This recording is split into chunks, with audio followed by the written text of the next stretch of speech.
This is Tracey with the Rice Settlage Team, and I'm here today to talk about Lake Lanier living. I have 4 main things I'd like for you to think about if you're looking to purchase on Lake Lanier.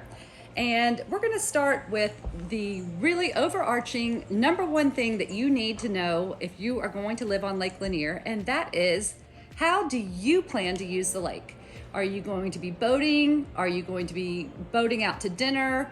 Or are you going to be mainly inside and looking at the water? So a real thing to ask yourself is, what do I really want to get out of my lake home? And so once you've decided what your goals are for your home, we're going to talk about the 4 things that really matter for every lake home. Here we go. Okay, so first of all is the water. We're here on Lake Lanier. You're not buying a mountain house, so the water at your house is what's going to be really important. So Lake Lanier is run by the Army Corps of Engineers, and it is a reservoir for use of the state of Georgia, but also for Alabama and Florida.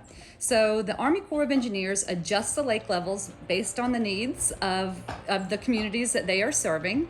Therefore, it rises and falls a whole lot. So you really need to be aware that if you buy something that might be back in a cove that's narrow and has 5 or 6 feet of water when it's at full pool at 1071, which is considered full pool, that if it goes down to 1068, 1065, 1062, you've lost your lake property and now you own mountain property.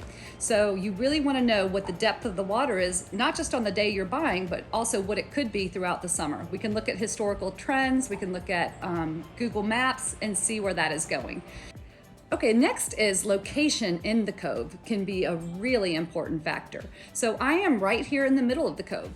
The mouth of the cove gets a lot more of the waves and the rocking traffic, which I also do enjoy that when I'm sitting on the boathouse.